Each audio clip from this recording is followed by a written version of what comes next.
Okay, we will now be discussing transform of derivatives. So this is literally taking the Laplace transform of derivatives. For example, I have to take the Laplace transform of y prime, Laplace transform of y double, so on and so forth. So this is transform of derivatives. So ang notation na gagamitin natin is that, so when you see small letter y, so that represents a function of t. So kapag ka nakita natin ang big letter y, so that represents in S form, or it is the Laplace transform of small letter y. So pag big letter ang ating notation, it must be it's in the form of f of s, or nakakuha tayo ng Laplace transform. And small y is f of t. So what is Laplace transform of small y? So as per notation, it is big letter y. Laplace transform of y prime, that is sy minus y of 0. Laplace transform of y double prime is s squared y minus sy of 0 minus y prime of 0. Laplace transform of y triple prime is s cubed y minus s squared y of 0 minus sy prime of 0 minus y double prime of 0. So what do you notice here? So that the prime determines the exponent of s. So that's first derivative. So meron tayong exponent na s dyan. So meron tayong second derivative, meron tayong s squared. May third derivative, merong s cubed. So yung susunod na term, pababa yung exponent. So that is order minus 1. So magiging s to the 1, magiging s to the 0. So tulad nito, from s to the 1, naging s to the 0 dito. So but s to the 0 is 1. So itong s squared, naging s, tapos naging s to the 0. Tapos, increasing naman yung prime dito. So, if it's y of 0, magiging y prime of 0. Tapos, ang susunod ay y double prime of 0. So, katulad dito. So, this is triple prime. So, s cubed, s squared, s, then 0. Then, yung y of 0, nag-i-increase yung prime. So, prime, y double prime of 0. So, let us take Laplace transform of y fourth. So, Laplace transform of y fourth.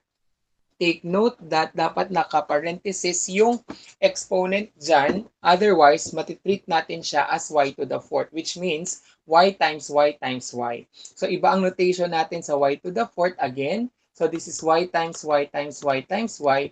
Kapag ka naka-enclose sa parenthesis, that is fourth derivative of y, say with respect to x to the fourth.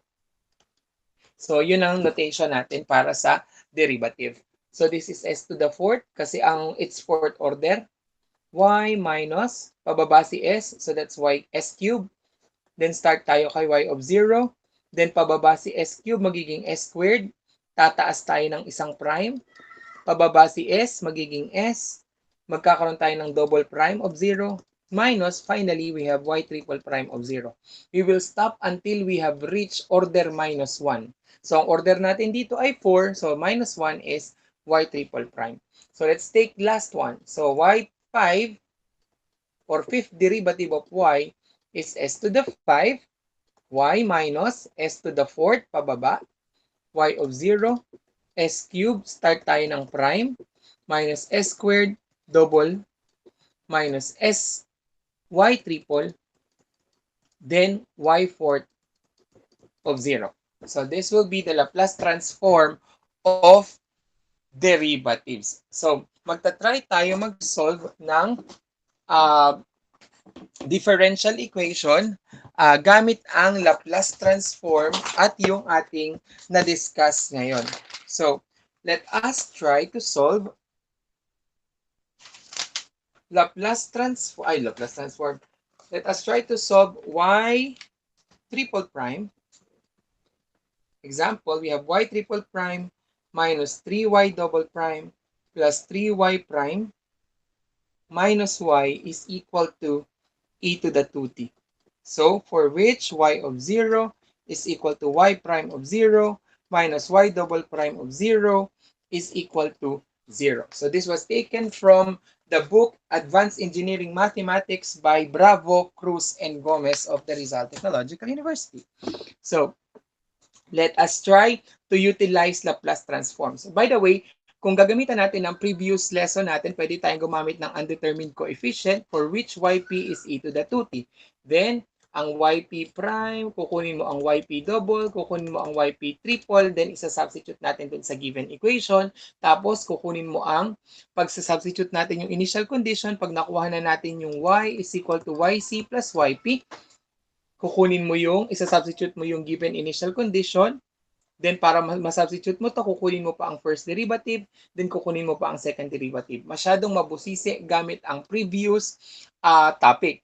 Whereas, kapag gagamit tayo ng Laplace transform, hindi na natin kailangang kunin ang y prime at saka ang second derivative dito para lang ma-evaluate natin ang constant 1, constant 2, constant 3. So, ang gagawin lang natin, Timano,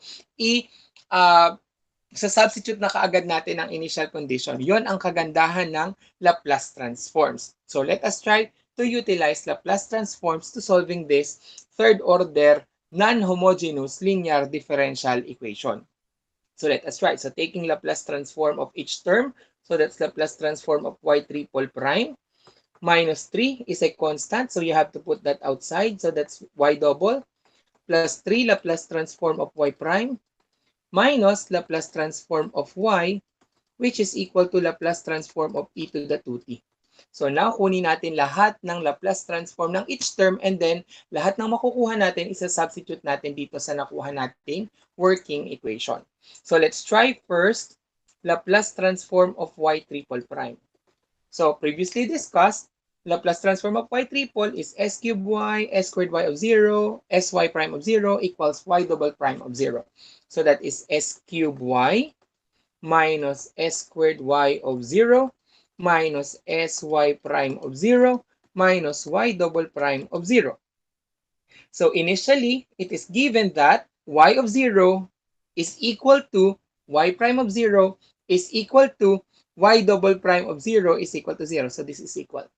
So all of which, or all of the initial conditions are set to 0. So therefore, this is 0, this is 0, and this is also 0. So we can substitute for Laplace of third derivative is simply s cubed big letter y.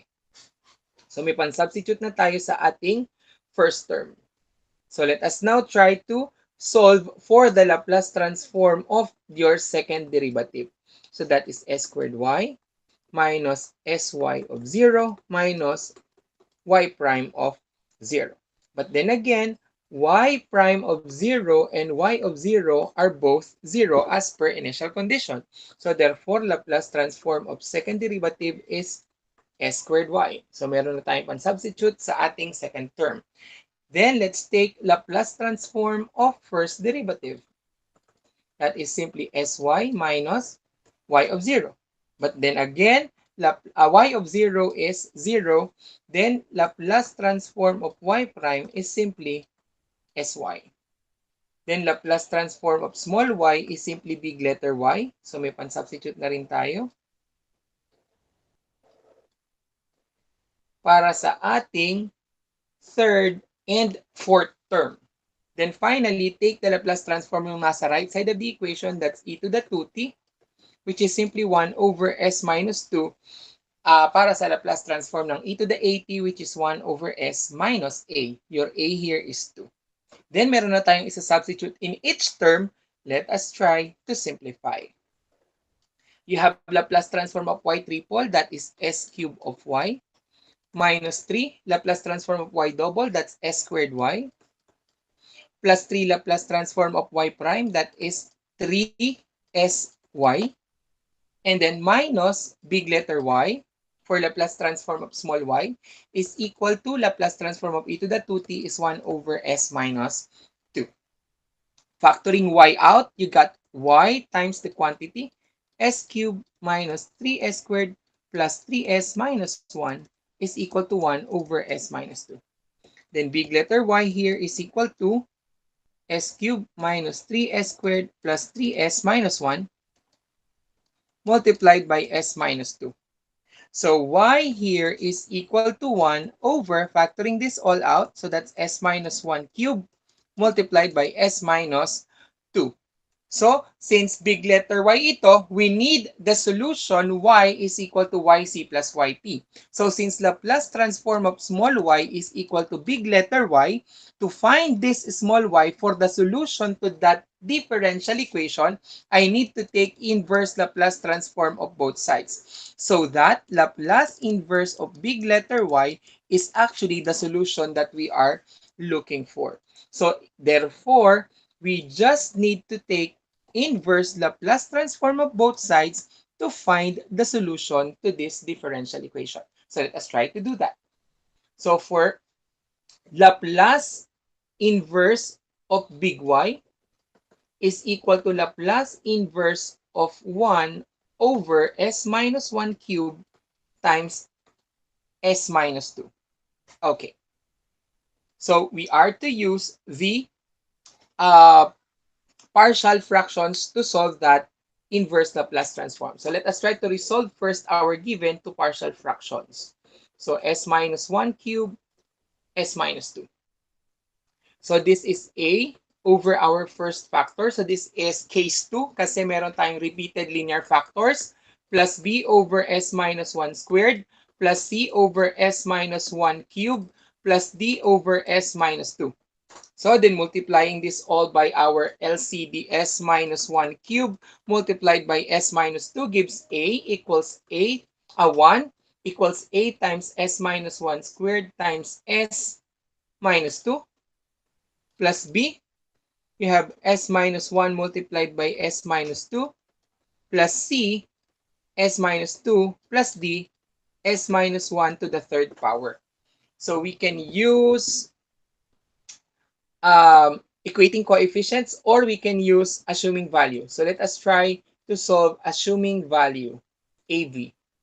So first denominator to 0. So we have s minus 1 is equal to 0. Then s is equal to 1. So for s is equal to 1, sa substitute natin dito lahat. Then 1 is equal to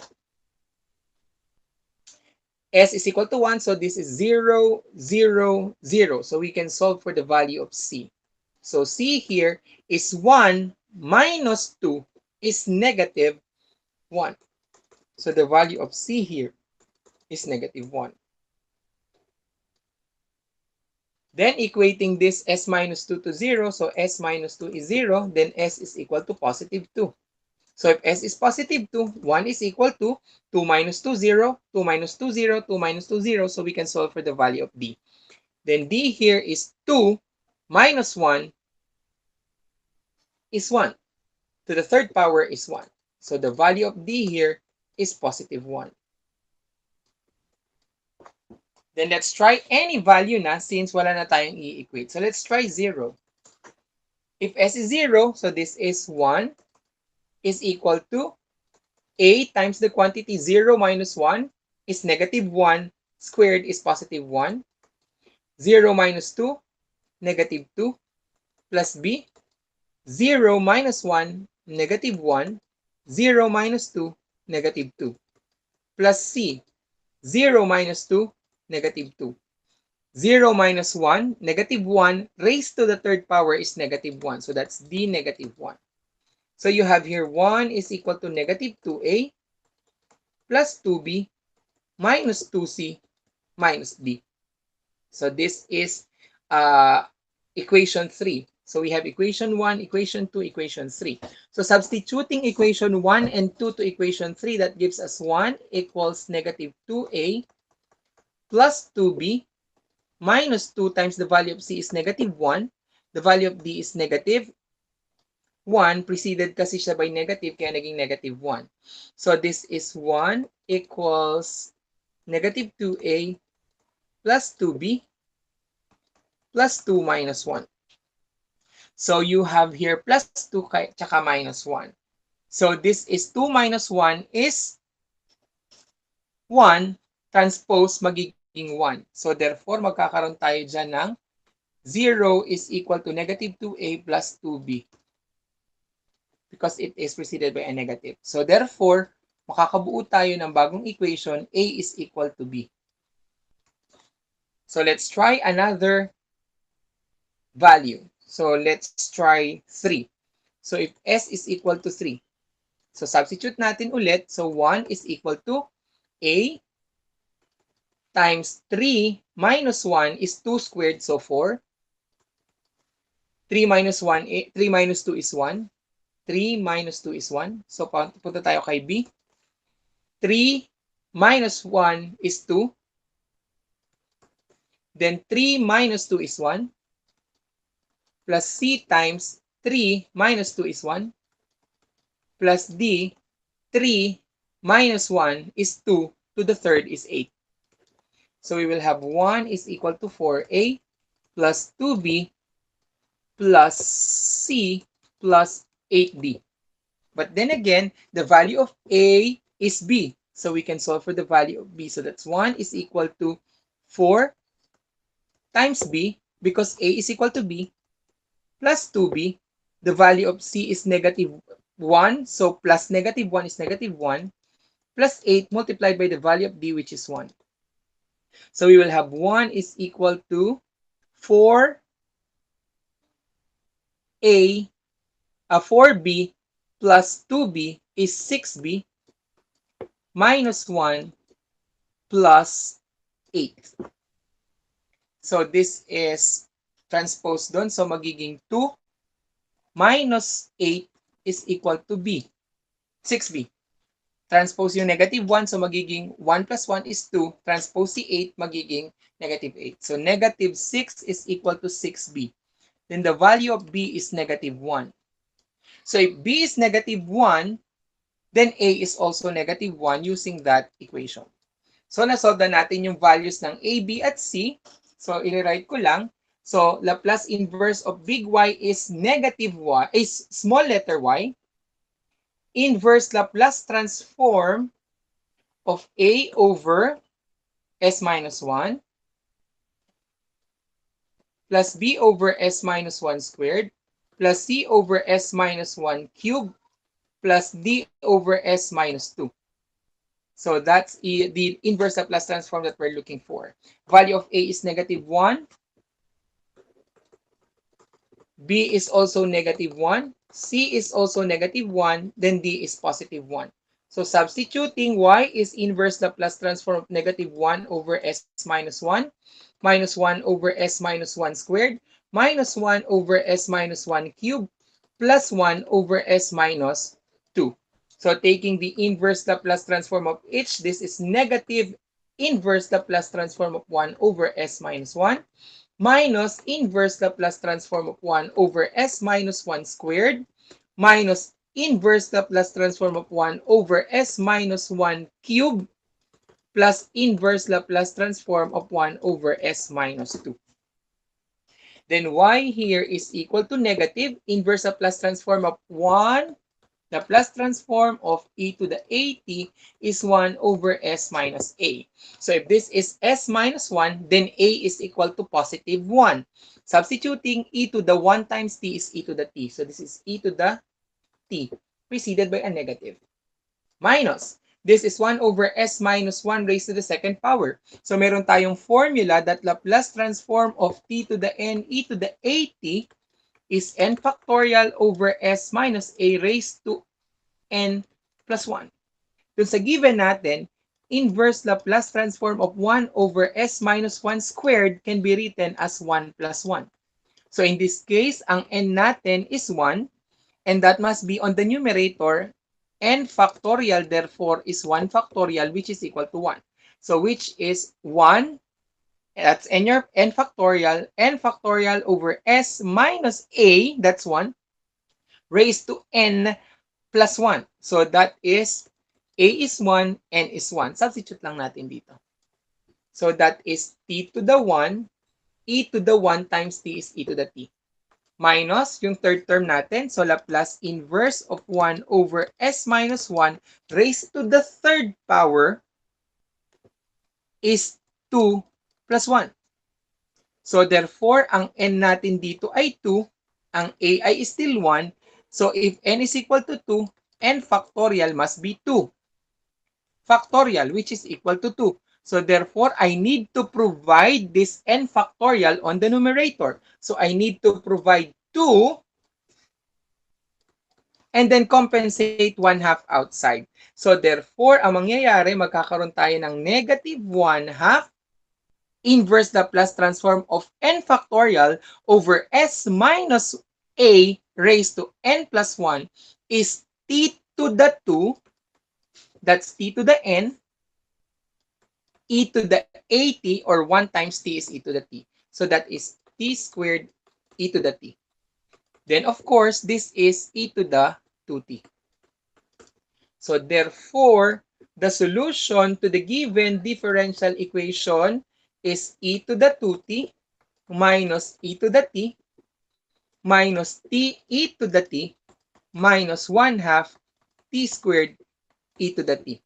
So this is the particular solution to the given differential equation y triple prime minus 3y double prime plus 3y prime minus y is equal to e to the 2t, setting all the initial conditions to 0.